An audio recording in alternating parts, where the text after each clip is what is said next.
Et ce week-end, de nouvelles orientations ont été promulguées pour le diocèse d'Évreux. En 2013, Monseigneur Nourrichard avait invité les fidèles à une démarche synodale. Depuis, un grand travail de réflexion sur la vie et la mission de l'Église a été fait. Dimanche, 5 grandes orientations pour le diocèse ont été dévoilées autour du service, de la place des jeunes, de la mission du dialogue ou encore de l'accueil. Reportage. Allumez le feu. Essayez avec moi. Allumez le feu. Merci.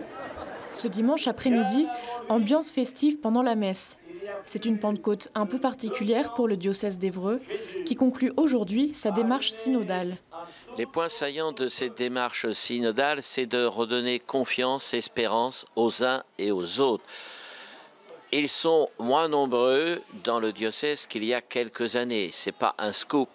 Et donc, comment les aider à acquérir une formation, une vie spirituelle de qualité pour que cela transparaisse, si je puis dire, dans le quotidien de leur existence. Depuis plus de 4 ans, tous les paroissiens ont pu proposer des actions concrètes pour redynamiser leur diocèse. Certaines ont déjà été mises en place. Depuis le lancement de la démarche, en tout cas dans notre paroisse, on a fait pas mal de choses. Notamment, la première chose qui me vient en tête, c'est la mise en place d'équipes pour visiter les malades. Parce que bon, il y a des paroisses où ça se faisait et dans notre paroisse, c'était pas spécialement le cas. Donc on a recruté des personnes, on a fait en sorte qu'elles se forment. Et puis là, depuis le début de l'année, ça y est, c'est opérationnel.